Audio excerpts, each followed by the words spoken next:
pelo sinal da Santa Cruz, livrai-nos Deus nosso Senhor dos nossos inimigos, em nome do Pai, do Filho e do Espírito Santo. Amém. Vinde, Espírito Santo, enchei os corações dos vossos fiéis e acendei neles o fogo do vosso amor. Enviai-nos, ó Pai, o vosso Espírito, e tudo será criado, e renovareis a face da terra. Oremos. Ó Deus, que instruíste os corações dos vossos fiéis com a luz do Espírito Santo, fazei que apreciemos retamente todas as coisas, segundo o mesmo Espírito, e gozemos sempre de sua consolação, por Cristo Senhor nosso. Amém.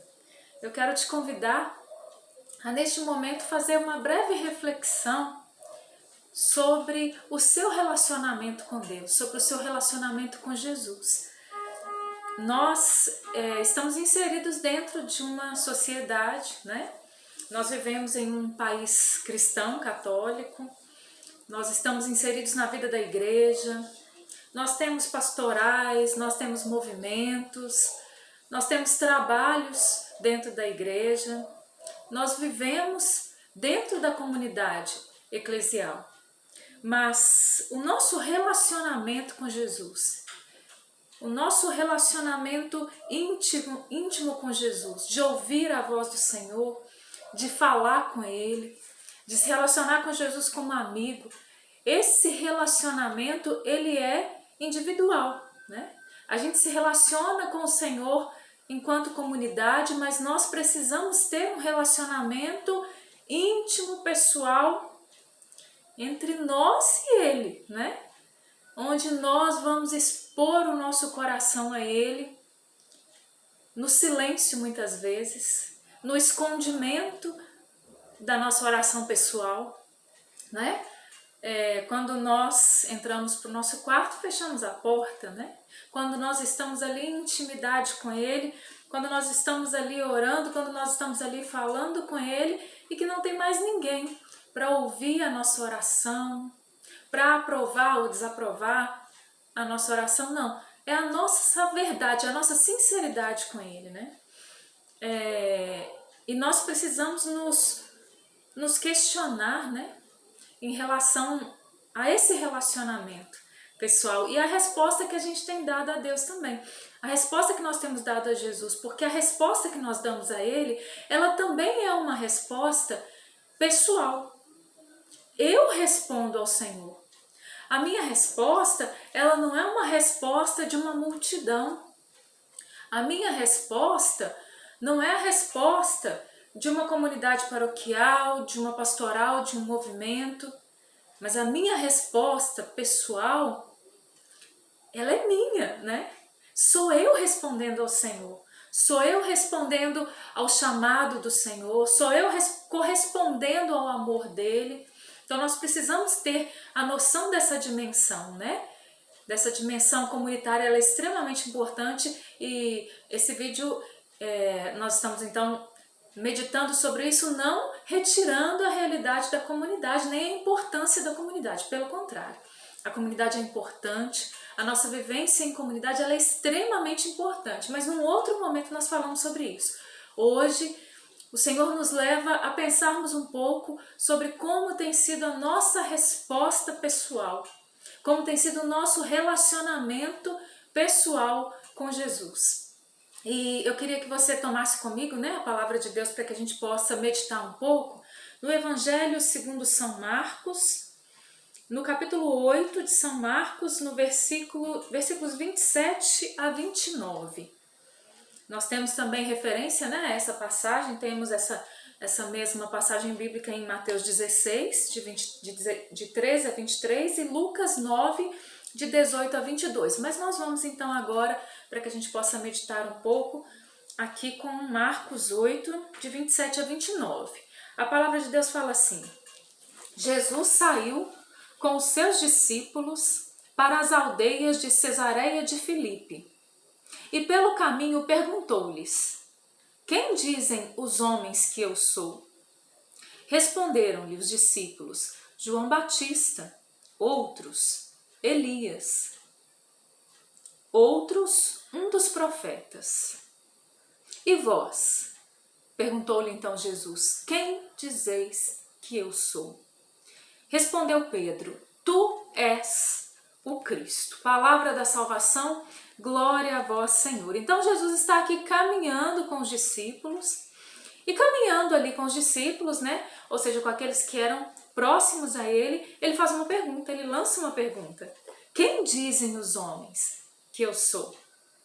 Quem dizem? O que as multidões estão dizendo de mim? Essas multidões que eu encontro pelo caminho, essas multidões para as quais eu prego o reino de Deus, essas multidões que veem e experimentam as curas, as libertações, que veem aquilo que eu faço. O que dizem os homens, aqueles homens que têm ouvido falar de mim, que têm falado de mim, o que eles dizem?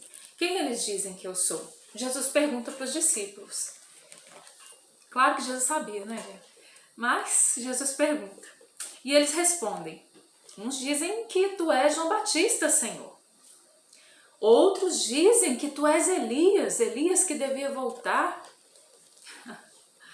E outros ainda dizem que o Senhor é um dos profetas. E Jesus então chega no ponto que ele deseja, né? Porque o que ele desejava, na verdade, era ouvir da boca daqueles que eram próximos a ele. O que importava para Jesus verdadeiramente era aquilo que saía do coração, era aquilo que sairia da boca daqueles que eram próximos a ele. E aí ele pergunta, e vocês?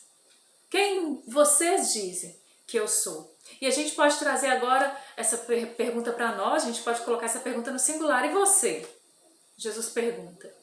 Quem você diz que eu sou? Para você, não para os homens, não para a multidão, não para todo mundo, mas para você, quem sou eu? Jesus faz essa pergunta para você nesse momento. Jesus faz para mim essa pergunta nesse momento. Charlene, você, quem você diz que eu sou? Para você, quem eu sou?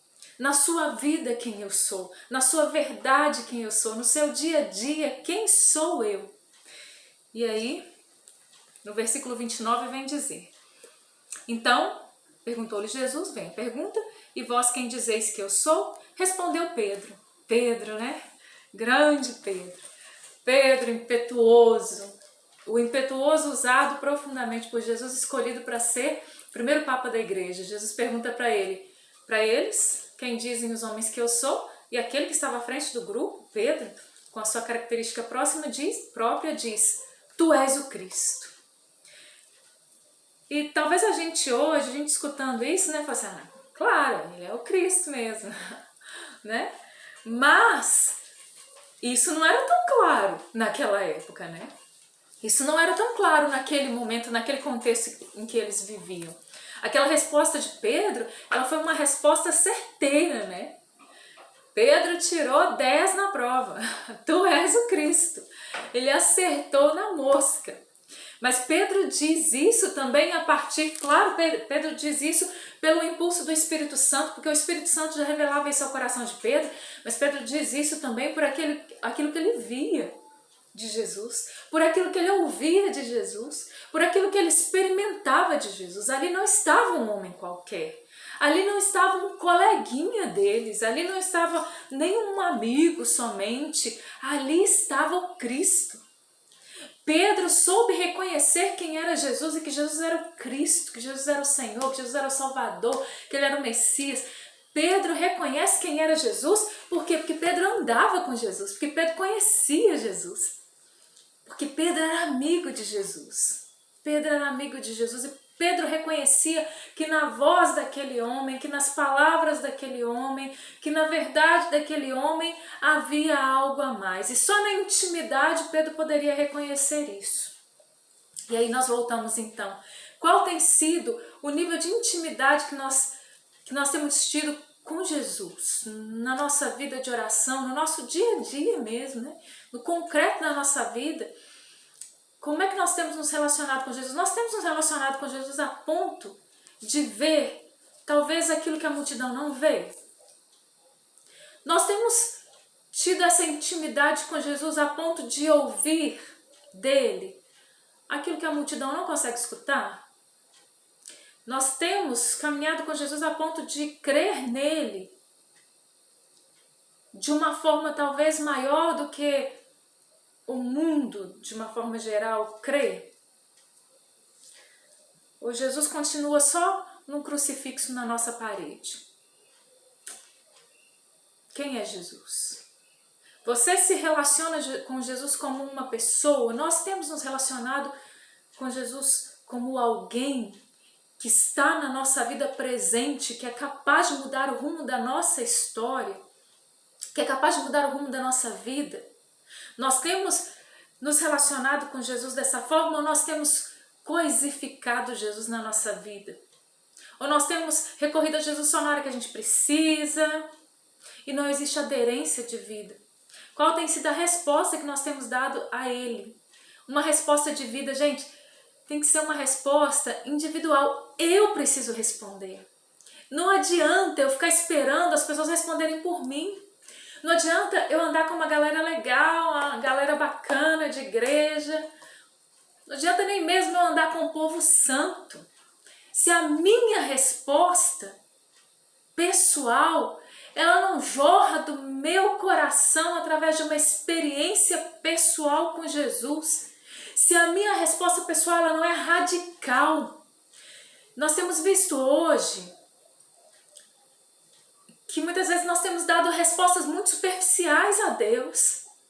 Às vezes até temos um segmento bacana e nós caminhamos na igreja ali, mas na hora que a gente vai olhar mais de perto, é um relacionamento superficial, é uma resposta superficial, ou respondo até a Deus, até aqui, mas passando daqui, Jesus está demais, nossa, que exagero, ah não, não é para tanto, eu respondo, né, mas eu tenho lá as minhas resistências, eu tenho lá os meus limites, né?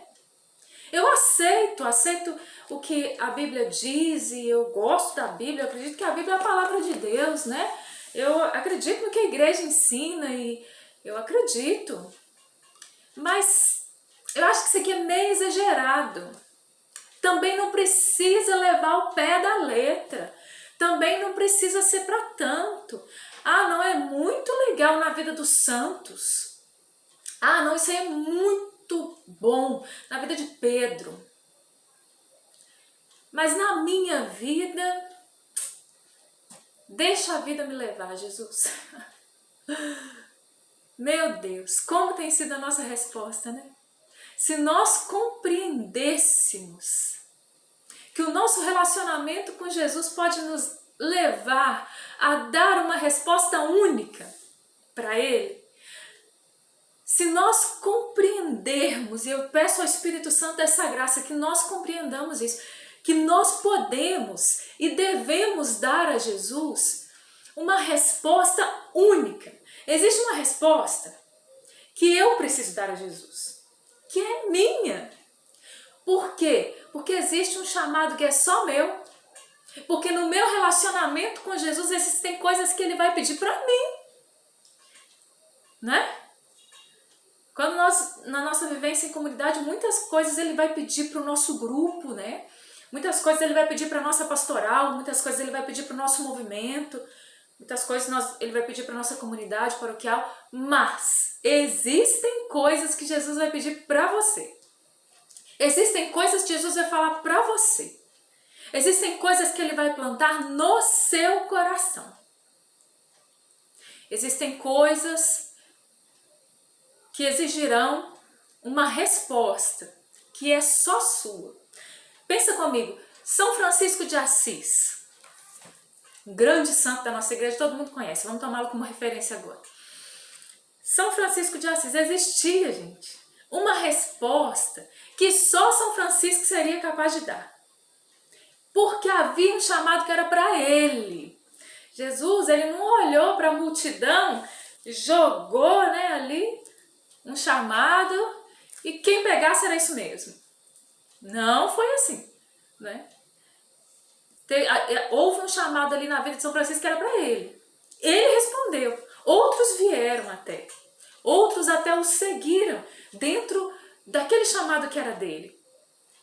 e deram também uma resposta, mas que não era a resposta de Francisco, era até dentro de um mesmo chamado, de um mesmo carisma, mas que era a resposta individual, a resposta de cada um chamado específico.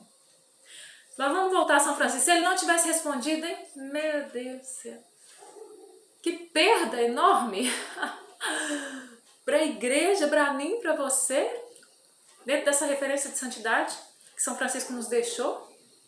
Já pensou? Se Santa Teresinha do Menino Jesus não tivesse ouvido ou correspondido? Meu Deus! Já pensou Santa Teresa d'Ávila, São João da Cruz? Meu Jesus! São Domingos de Gusmão? Nossa! São João Bosco? São João Paulo II? Vão vir mais pertinho de nós? Santa Faustina? Jesus, misericórdia! Temos hoje pessoas muito próximas a nós em processo de beatificação, em processo de canonização. Se não tivessem, dá muito trabalho, Jesus, muito trabalho responder ao Senhor. Dá muito trabalho fazer a sua vontade, Jesus. Não, tô cansado. Tô com preguiça, Jesus. Misericórdia, hein? Se essas pessoas tivessem pensado assim, se você pensar assim, meu irmão, se eu pensar assim, nós não sabemos aonde Deus vai nos levar, mas nós precisamos entrar no rio, sabe?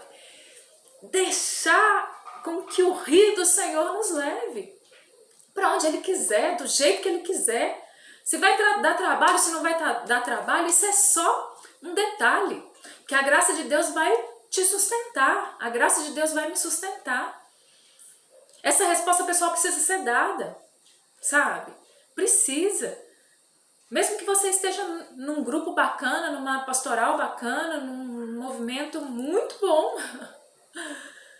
não importa, não vai importar isso no final. Não é isso que Deus vai te perguntar, né? Na hora que você chegar lá, na hora que a gente chegar diante do nosso juízo, não é isso que Deus vai perguntar. Você participava daquele movimento lá da igreja, do grupo de fulano de tal? Nossa, bacana, né? Pode entrar. Não vai ser assim. Vai ser como é que foi a sua resposta pessoal, gente. E às vezes a gente pensa que é algo muito grande, às vezes é. Mas assim, é um passo de cada vez. A gente não precisa ficar com medo de onde que isso vai dar, onde que isso vai terminar. O que importa é prosseguir decididamente, nos diz a palavra de Deus, né? Nós precisamos dar uma resposta. E para você, quem é Jesus? E as respostas que você tem dado, quais são os passos que você tem dado? Vamos pegar coisas simples, porque é em coisas simples, né? Santa Teresinha do Menino Jesus nos ensina isso, a pequena via, as pequenas coisas, né? As pequenas mortificações, né? O pouco a pouco ali, só esse momento, eu tenho esse momento para rezar. Então é agora que eu vou rezar. Não posso mais pensar no tempo que eu perdi, que eu não rezei. Não adianta mais pensar nele porque passou. Não adianta. O máximo daquilo que eu não rezei é ir no confessionário e falar com o padre. Padre, eu negligenciei a minha vida de oração. Mas eu tenho agora. Se eu tenho agora para rezar, Santa Teresinha nos ensina isso. Eu vou rezar agora. Eu não vou pensar, nossa, eu vou rezar 1 ano, 10 anos, 40 anos, 80 anos. Ó. Hoje, agora, nesse momento é o que eu tenho, né? Então, você reza o terço?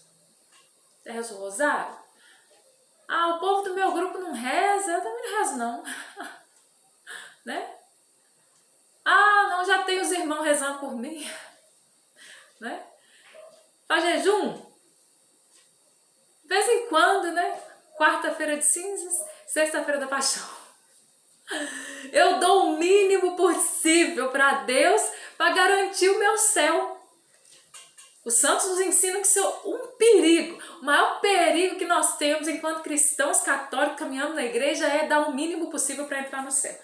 Eu vou ali, faço o mínimo possível para entrar para o céu. A igreja pede, né? Que pelo menos uma vez por ano a gente se confesse. Eu me confesso uma vez por ano para entrar para o céu. Posso cometer o pior pecado do mundo que eu só vou confessar lá quando estiver chegando a Páscoa. Eu passo o ano inteiro carregando aquele monte de pecado, né? Porque eu faço o mínimo possível para entrar no céu, né? Eu participo da missa, mas também não precisa de muita coisa. Eu vou lá e participo, né? Respondo tudo bonitinho, sento, levanto o joelho, né? E como é que eu tenho comungado, meu Deus? Como é que eu tenho recebido Jesus no Santíssimo Sacramento do altar, a presença real de Jesus na Eucaristia na minha alma? Meu Deus, não se trata de simplesmente de métodos, né, para fazer as coisas, não se trata simplesmente de ritualismos vazios, não é isso. Como eu participo da missa, o mistério pascal de Cristo, ali acontece no mistério atualizado a paixão, morte e ressurreição de nosso Senhor Jesus Cristo. Mas existe um discurso light em relação à Santa Missa, misericórdia. Um discurso muito light. Não! A missa é só isso aqui, ó. A missa é só, né? E aí a gente fui à missa com a minha mentalidade péssima e tá salvo, tô salvo, meu céu tá garantido. Meu Deus do céu, nós precisamos avançar, meus irmãos. É tempo de avançar, é tempo de corresponder a esse amor, é tempo de fazer a vontade de Deus. Não deixe o tempo passar na sua vida. Eu não quero deixar o tempo passar na minha vida, porque a vida passa rápido. O céu é logo ali, né? Que o Senhor nos leve nessa tarde a pensarmos um pouco sobre isso e que o Espírito Santo nos encha para que nós possamos sair da média, para que nós possamos sair da mediocridade e para que nós possamos avançar na nossa vida espiritual, na nossa busca de Deus, na nossa intimidade com Jesus, que o nosso coração tenha sede de evangelizar, que o nosso coração tenha sede de fazer a vontade de Deus, que o nosso coração ele se inquiete pela vontade de Deus, que ele se inquiete pela graça de Deus, que o nosso coração fique inquieto enquanto não repousar nele, né? Os santos têm tanto a nos ensinar. Ai, meu Deus, não é? Que o nosso coração ele se inquiete e que ele repouse em Deus, e repousando em Deus que ele ouça a Deus e que ele beba da graça, e que bebendo da graça, que ouvindo o Senhor, que mergulhando no mistério, nós ouçamos o Senhor e queiramos corresponder ao Senhor. E aí volta a inquietação, a santa inquietação, que quer nos fazer então corresponder e fazer a vontade de Deus, e nós nos inquietamos, nós não ficamos parados, nós não ficamos quietos. Nós cortamos, ai Senhor, isso aqui está sobrando na minha vida. Corta. Preferível entrar sem um membro na vida eterna do que entrar perfeito no céu, né? A gente, coisa tão pequena, a gente não quer cortar, já pensou nisso? Meu Deus do céu. Vem, Espírito Santo de Deus, e leva-nos a um caminho, Espírito Santo, de santidade, autêntica, Espírito Santo, verdadeira, Espírito Santo. Retira de nós a hipocrisia, que vem mascarada tantas vezes de santidade. Ah, Espírito Santo de Deus, retira de mim a hipocrisia, retira de nós a hipocrisia, retira as nossas máscaras, Espírito Santo, faz cair as nossas máscaras, a nossa piedade falsa, Espírito Santo, caia por terra no poder do nome de Jesus. Pela tua graça, Espírito Santo, caia por terra a nossa falsa humildade, Espírito Santo, que caia por terra as nossas aparências, a máscara que nós colocamos de uma falsa aparência de santidade, que isso não vale de nada, Espírito Santo, diante de ti, diante do Pai, diante de Jesus, não vale nada no final da nossa vida, Espírito Santo. Por isso, vinde sobre nós, Senhor, e dá-nos radicalidade, dá-nos, Espírito Santo. Como nos ensina Santa Teresa d'Ávila, Dá-nos uma determinada decisão, Espírito Santo. Dá-nos uma determinada decisão, uma teimosia santa por buscar as coisas de Deus, por querer aquilo que vem do alto, por buscar a intimidade com Jesus. Jesus, nós queremos corresponder ao teu amor, Senhor. Nós queremos corresponder, Senhor, à tua salvação. Nós queremos corresponder à tua graça. Jesus, nós queremos. Nós queremos dar uma resposta certeira, uma resposta com a nossa vida, como Pedro deu, Jesus. Como Pedro, nós negamos também muitas vezes, Jesus. E nós sabemos que nós não somos perfeitos. Nós sabemos que nós somos pecadores, Jesus. Mas nós queremos tanto acertar, Jesus. Não permita, Senhor, que nós nos desviemos da tua graça, da tua vontade, da tua presença, Senhor. Nós precisamos de ti, Jesus. Nós precisamos de ti para corresponder ao teu amor. Nós somos tão limitados, Jesus, nós somos tão pequeninos, Jesus, e miseráveis, que até mesmo para corresponder ao teu amor nós precisamos de ti. Então fica conosco, Senhor. Como nos ensina São Padre Pio, fica comigo, Jesus. Fica comigo, Jesus. Dá-me a tua graça, Senhor. Porque a tua graça, Senhor, ela é necessária na minha vida para que eu não te ofenda tanto. E para que eu não seja tão cabeça dura. Para que eu não seja, Senhor, tão distante de ti. Eu preciso de ti, Senhor, para me aproximar de ti. Ai, Senhor, eu te louvo e te bendigo porque o mistério da tua misericórdia é grande e alcança cada um de nós, independente da situação que nós estejamos vivendo hoje. Aqueles que estão vivendo, Senhor Jesus, já em grandes passos de santidade, o Senhor é capaz de pegar e levar mais longe. Aqueles, Senhor, que estão talvez atolados no pecado, no vício, no erro, que não vem solução no meio de tanto lodo, o Senhor também é capaz de ir, Senhor, e arrancar. O Senhor é capaz de ir, Senhor, a toda e qualquer situação, se nós abrirmos o nosso coração. Então vinde, Senhor Jesus, em nosso auxílio. Nós te entregamos o nosso coração, Senhor. Pai nosso que estais no céu, santificado seja o vosso nome. Venha a nós o vosso reino, seja feita a vossa vontade, assim na terra como no céu. O pão nosso de cada dia nos dai hoje. Perdoai-nos as nossas ofensas, assim como nós perdoamos a quem nos tem ofendido. Não nos deixeis cair em tentação, mas livrai-nos do mal. Amém. Ave Maria, cheia de graça, o Senhor é convosco. Bendita sois vós entre as mulheres e bendito é o fruto do vosso ventre, Jesus. Santa Maria, Mãe de Deus, rogai por nós, pecadores, agora e na hora da nossa morte. Amém. Rogai por nós, ó Santa Mãe de Deus, para que sejamos dignos das promessas de Cristo para sempre. Amém. Glórias ao Pai, ao Filho e ao Espírito Santo, como era no princípio, agora e sempre. Amém. Nós estivemos reunidos nesse momento, pela graça de Deus, mas nós continuamos unidos em oração, unidos de coração, unidos rumo ao céu. Em nome do Pai, do Filho e do Espírito Santo. Amém. Louvado seja nosso Senhor Jesus Cristo, para sempre seja louvado.